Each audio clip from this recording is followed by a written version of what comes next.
कात्यायनी देवी की गोपियां रोज पूजा करती थी, रोज।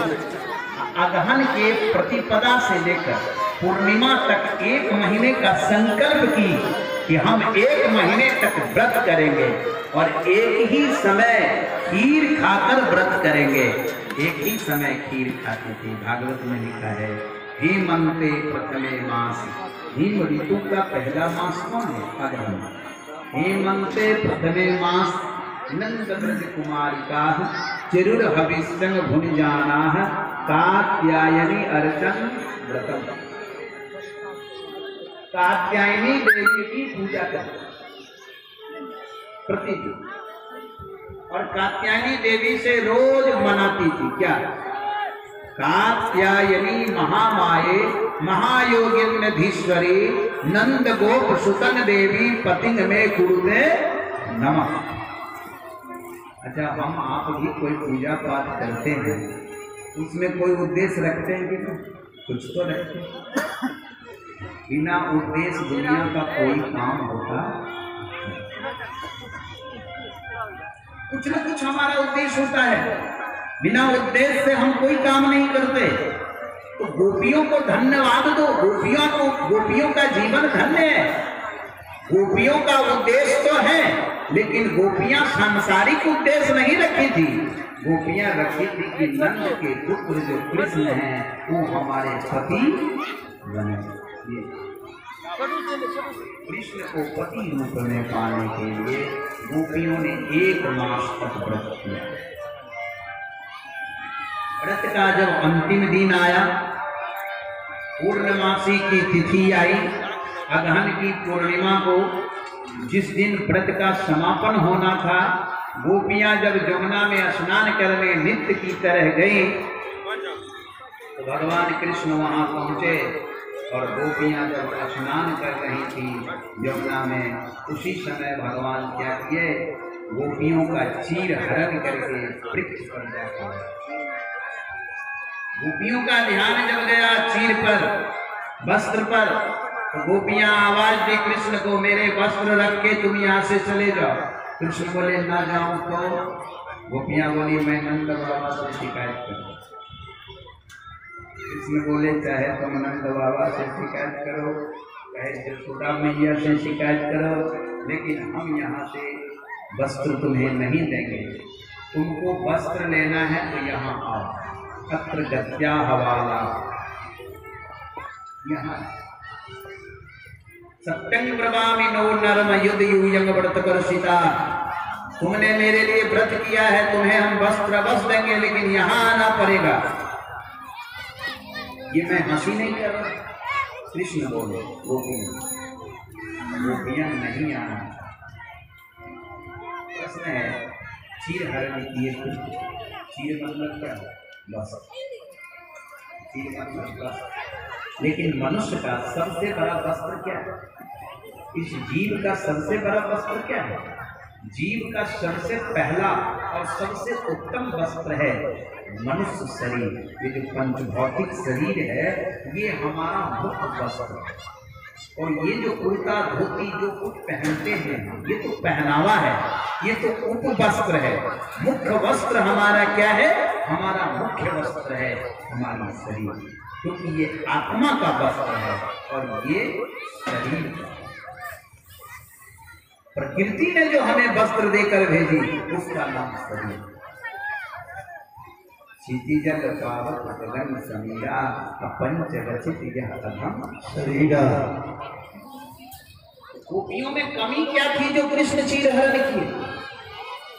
एक कमी थी गोपियों में। क्या कमी थी? दुनिया में 10 रिश्ते होते हैं। कितने रिश्ते होते हैं? 10। गिनती करते। माँ 1, पिता 2, पत्नी 3, पुत्र 4, भाई 5, शरीर 7, 6, धन 7, घर 8, मित्र 9, परिवार चाचा चाची 10।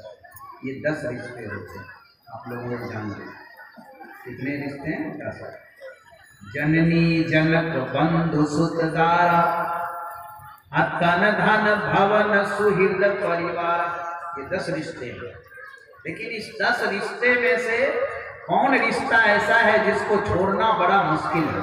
जानते हैं कौन रिश्ता ऐसा है जिसको छोड़ना मुश्किल नहीं, बहुत कठिन है, बहुत कठिन।